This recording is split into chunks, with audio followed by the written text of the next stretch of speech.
Ya, kembali lagi di Newsroom pemirsa, kami masih membahas penegakan hukum di periode kedua Jokowi. Pak Bambang, hukuman seperti apa menurut Pak Bambang yang seharusnya diberikan untuk seorang koruptor? Harapan ke depan pemerintah kedua Jokowi sekaligus closing statement dilanjutkan Mas Arief. Jadi begini, masalah hukuman itu tidak bisa digeneralisasi.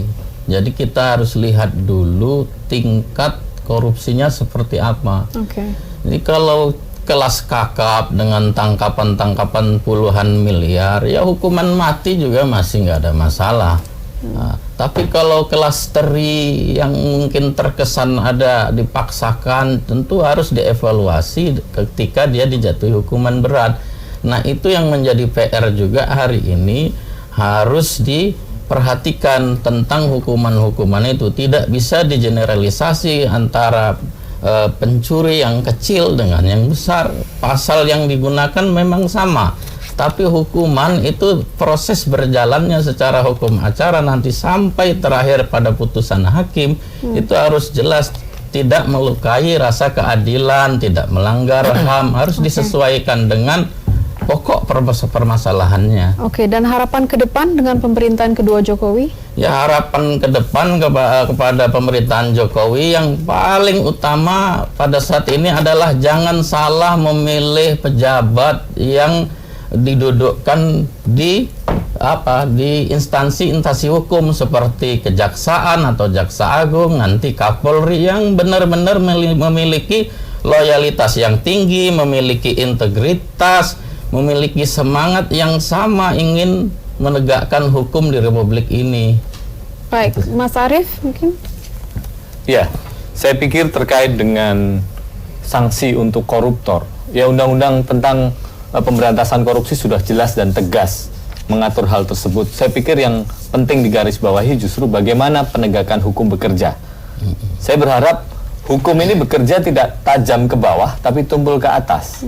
Ya, termasuk kepada aparat penegak hukum yang melakukan penyalahgunaan wewenang, kesewenang-wenangan dalam menjalankan tugas dan fungsinya. Itu juga harus dihukum seberat-beratnya sesuai dengan peraturan perundang-undangan. Misalkan, kemarin Presiden Jokowi ini kan mencantangkan adanya saber pungli ya. Nah, itu bagaimana sekarang bekerja? Dan memang yang disasar pada saat itu adalah aparat penegak hukum, mulai dari kepolisian, kejaksaan, sampai peradilan. Nah, apakah mereka kemudian hukum juga ketika melakukan kesalahan? Ini harus menjadi catatan serius kita. Apakah pengawasan terhadap pelaksanaan kerja penegakan hukum oleh aparat kepolisian, kejaksaan, dan juga peradilan sekarang bekerja dengan baik?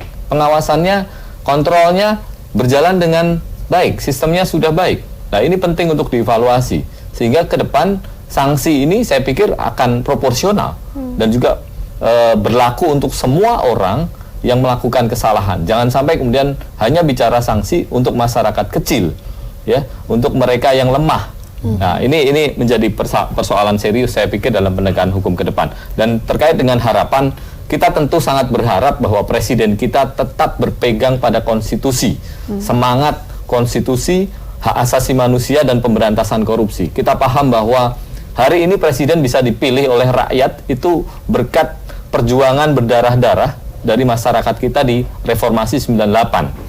Dan kita tentu berharap presiden pegang teguh amanat reformasi. Dan salah satunya adalah komitmen untuk memberantas korupsi di negeri ini. Semangat pemberantasan korupsi, upaya pemberantasan korupsi bangsa ini harus dipimpin langsung oleh beliau. Dan beliau harus buktikan itu. Dengan cara apa? Jangan lemahkan KPK. Ya, terbitkan Perpu segera. Ya. Oke, terima kasih Mas Arief Maulana dan Profesor Bambang Saputra. Terima kasih atas perbincangan ini. Dan pemirsa, sejumlah informasi dari mancanegara akan kami hadirkan, diantaranya sensasi mencicipi hidangan di kawah Gunung Merapi. Jangan kemana-mana pemirsa, tetaplah di Newsroom.